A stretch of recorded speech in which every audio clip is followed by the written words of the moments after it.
Howdy, folks. Welcome back to She-Hulk. We're up to episode 3, The People versus Emil Blonsky. Yeah.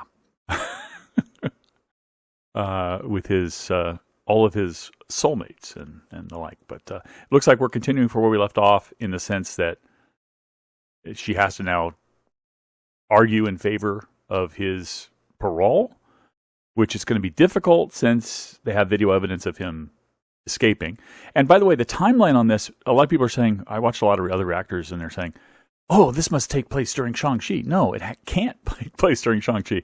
You got to use Bruce as the guideline, right? In the after credit scene of Shang-Chi, he's in his sling as human with the device, right? That means it took place before the event that turned Jennifer into She-Hulk, because he was wearing it then, and then after the accident, he healed his arm completely, and he never had to wear it again. So this video evidence we're seeing must be old. You know, it just came out, but it was recorded at least 3 months ago, right? Because the little thing at the bottom of the screen said 3 months ago for the accident. So as the timeline is in She-Hulk, it's been at least 3 months since that recording, or he's continuing to do these fights. And this is a new recording. But it's not coincidental with Shang-Chi. This is not when Shang-Chi happened. So Shang-Chi must have happened at least 3 months ago is what I'm trying to say. That was probably a better way of saying it. Shang-Chi happened at least 3 months ago. So anyway, let's get started and see what's going on.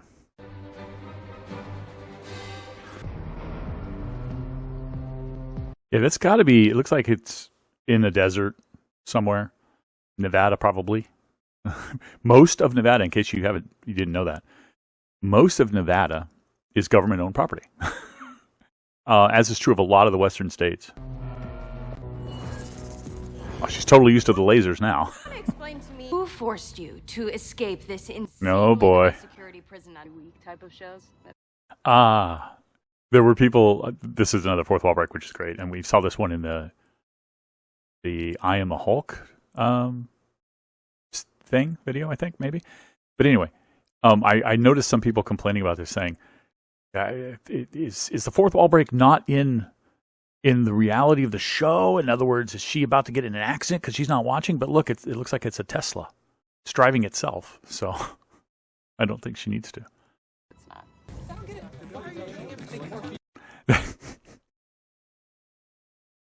But then they gave it to a one. This reminds me so much of some people on the internet, including one particular reactor I'm not going to name that I really respect, who went into this show with the preconceived notion that this was going to be a feminist show.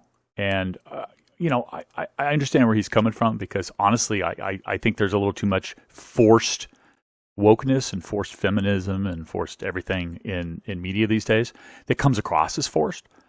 I understand where this guy's coming from, but I went into this show thinking, okay, I know that's a thing, but I'm going to give it a fair shake. I'm a Marvel fan. I like She-Hulk from the animated stuff that I saw her in. I'm going to see what goes on, and I've enjoyed it so far. I haven't felt in-your-face feminism and forced wokeness and stuff like that yet in the show. There are a couple of little pokes at typical men. There's good men in the show too. Bruce is one of them, right? But I love how they call out here, and they knew this would happen, because come on. I mean, in the MCU, this would happen. Like this guy saying they took away the Hulk's manhood and gave it to some woman. It's just funny. Something in this country called. This is funny, and you saw this when she was walking in too. I love the Windows lock screen over there with her name. Very close attention to detail. The suit she's walking in, it's a Hulk suit, but it's still baggy.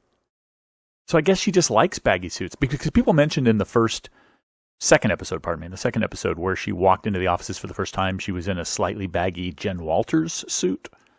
And then, of course, she turned into She-Hulk, and it was a very tight suit. But now she's purchased her She-Hulk outfits, and they're still baggy, so she just must like baggy suits. Due process. Emil. What? Not Jen Walters. Oh, It's that D-bag from the district attorney's office, right? Happy to not be involved. Be a lawyer? It looks cool. This, I'll admit that this guy is a total D-bag, and he's put in here to be a D-bag. It could be a woman as a D-bag. I don't think it's just a man thing, but yeah, okay, fine. It doesn't bother me. So I take it as just a character who is an extreme. So often in fiction, we have extreme characters, and he's just an extreme character. People shouldn't read too much into this. Shifting light elf from New Asgard. Wow, Dennis. Okay, well, to be fair, I thought it was Megan Thee Stallion. You thought she drove a Passat? Or you see, this is why I don't want Walters. Yes. Ooh.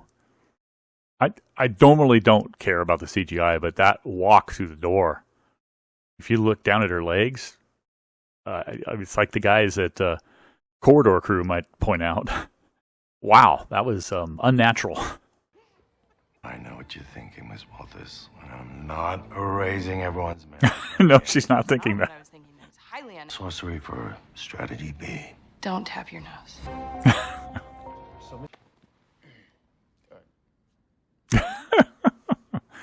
Post 2020 problems, right? Do you shake? Do you fist bump? Do you shake? Do you fist bump? The truth is, I think somewhere deep inside. Oh no, this is the shape-shifting elf, isn't it? This is the shape-shifting elf coming in to try to drop the case. Sorry, mister. Yeah, he's going to get a phone call from the real one. I love harassing Yep. women in the workplace. Is it true you were rejected by the Avengers? Rejected by the... I don't think anybody's even approached the subject. Rumored to have been rejected by the Avengers. That is exactly how the media works, especially the entertainment media, but in general the media. Like, one media representative says something and the other ones pick it up as, well, there's rumors, or wait a minute, that's actually fact at some point. And they just completely whole cloth invent stuff. Oh, so this is very similar, if not the exact same design as the Hulk cage from Avengers, from the first Avengers movie, isn't it?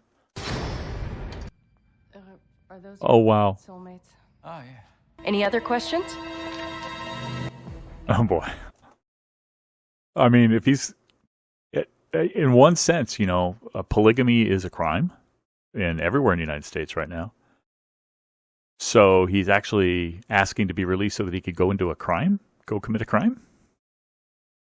I mean, I guess he isn't intending to marry them all. If he just lives with them all, or marries one of them, then it's still legal technically.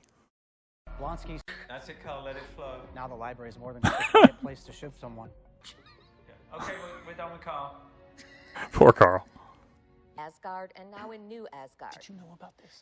Oh, diplomatic immunity, yeah. She has diplomatic. Dating Miss Runan went along with it until it no longer suited him. I did not. This That's a very good defense, though, to say that he knew, and any rational person would know that it wasn't her. was a relation. And when this is over, I'm canceling my Hollywood hookup subscription. There's clearly That would be a good idea. process. Oh, no. It's her. She's not sitting down there anymore. Very good for us. Yeah, it is. I mean, it's pretty much a done deal at this point. Thank you. Now, Wong has committed a crime, so do they have any authority over him? As you can see, I'm in full control. Is a crime. I must depart. Is there any truth to the rumors you got your powers from a mafia hit gone wrong? Oh, the got your powers from a mafia hit gone wrong. A reference to the comics. That's her comic book origin. The mafia hit gone wrong. She gets gets shot instead of the target. That's when Bruce has to give her a transfusion. That's what makes her She-Hulk. Yeah. What? That was. Oh my God, you're pregnant with the Abomination's baby.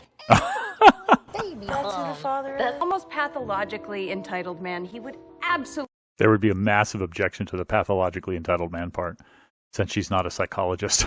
Believe. Hey, do you guys think I have a shot with the real Megan Thee Stallion? Dennis Bukowski, just give me an idea.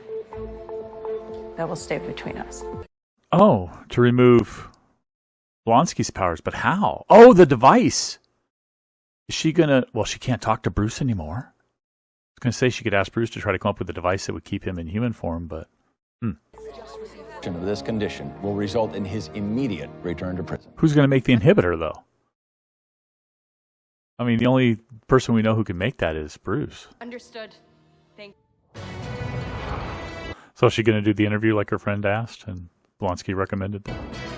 In the studio, the Yep. lawyer responsible. How did you come up with the name She-Hulk? you. Funny story. When we come back, She-Hulk shares her Her diet and exercise secrets. And you're referring to her She-Hulk again, even though she started the interview by saying, I'm not She-Hulk, I'm Jennifer Walters. diet and exercise. I'm sorry. What? I'm sorry, what? Yeah, that is definitely an electric vehicle. You can tell by the sound.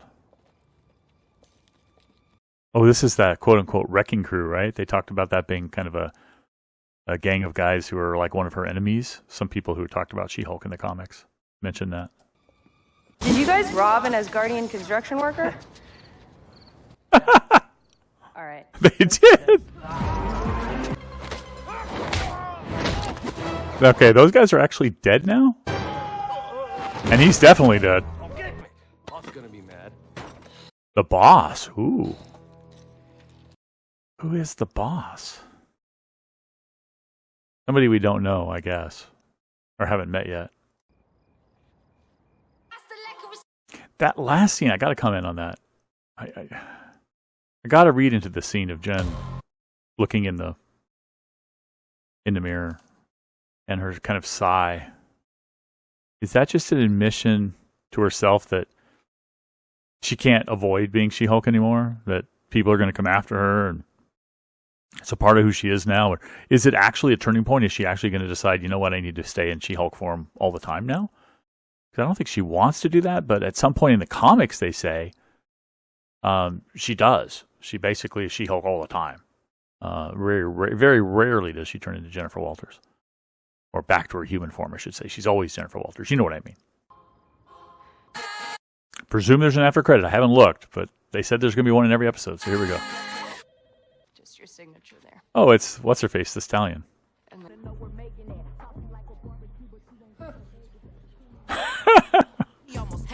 I will kill for you, Megan Thee Stallion. Dial it back.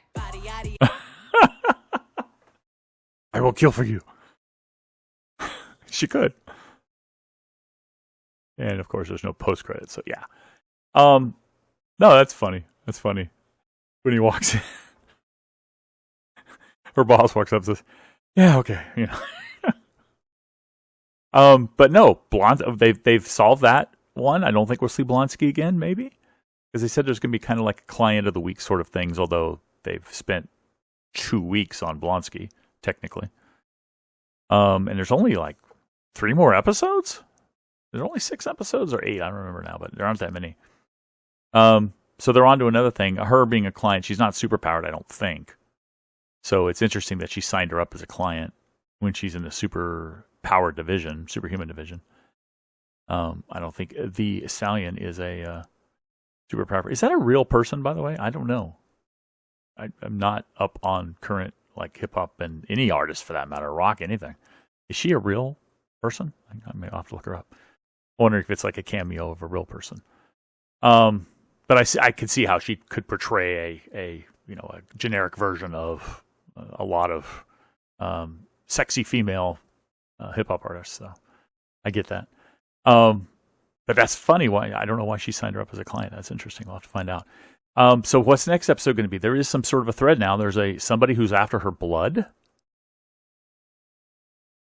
Oh, wait a minute. Is it Val? Because Val is trying to set up that like Marvel equivalent of Suicide Squad. You know, that anti-hero division. Is she looking for the blood? Perhaps. Or is it just somebody we don't know anything about? We've never heard about. I don't know. I wanted to comment on this too because it was not this particular scene, but the fact that in the I Am a Hulk one, I think there was a bit of an interview with Jennifer Walters, Tatiana Maslany, and she was saying that they had a very statuesque woman on set as kind of a height advisor. She's like 6'7" or something, and to kind of demonstrate to Tatiana and to give her tips on how a really tall person deals with things, in the environment, walking, sitting, everything. And I thought that was really cool that they've actually got somebody about roughly the height of She-Hulk who's there to give her some advice. So the actor, that is cool. Yeah, CGI is great except that one janky scene. Like I said, I normally don't care about the CGI in here. It's fine. But that caught my eye as she was walking out of the door the first time Wong appears, and she's walking out of the door. It's just really kind of janky. Let me see if I can find it. It's right here where Wong appears. Yeah, it's right there. So watch at her feet as she turns the corner and leaves the door. Good luck, Dennis. There was this weird. I don't know if you picked it up, when you watched it or in that replay right there, but it's a weird kind of motion. It doesn't feel fluid. It doesn't feel natural as she kind of pivots her left leg coming out and swinging around. I don't care. I want to make that point now. I'm totally fine hand waving at all, and I haven't noticed that many issues. It's just that one really stuck out on me. I guess because I watched Corridor Crew, FX Artists React or whatever that they have, or where they talk about stuff like that all the time, natural human motion and stuff. So it appeared to me, but what? I'm glad that they followed up on Wong admitting that he committed a crime by having a prisoner escape. And he's like, I got to go. What can they do? He's not really under their jurisdiction, I guess. Technically, they could issue an arrest warrant for him. And any country that it has extradition treaties would honor that. And if he appeared anywhere, he can get arrested. But he's the Sorcerer Supreme. Nobody could hold him. So I don't know. I don't think they'll go any further than just a reference and a joke. But Blonsky's out. I wonder if we'll ever see him again in this show or see him again anywhere, honestly. And who's going to create the device? They said an inhibitor. Who's going to create the inhibitor? That's what I want to know. Tony Stark's not here anymore. Bruce is gone. He's out in outer space somewhere. Who's going to create the inhibitor? I don't know. Oh, maybe they'll get Reed Richards to do it. Oh, but that's fun. No, it was a good story. I liked this one. It was still a normal length episode. They're doing them like half-hour sitcom length episodes. So, yeah. After credit scene, great. Love the fight. I loved how they must have known there's no way they could fight her, but I think the intent was to try to get her blood before she changed, which they should have had the first guy who grabbed her do it. I love the joke. What did you rob in his Guardian construction crew or whatever? And they said, yeah. That was my favorite bit. Love it. And the little A-B story, and she even did a fourth wall break about, bringing the two together about the coworker and his lawsuit. That was kind of funny too. So anyway, guys, thanks for watching. Let me know in the comments below what you loved about it or if I missed something really big. I love it when you guys point out something I missed really big. So thanks for watching. Catch you next time. Bye-bye.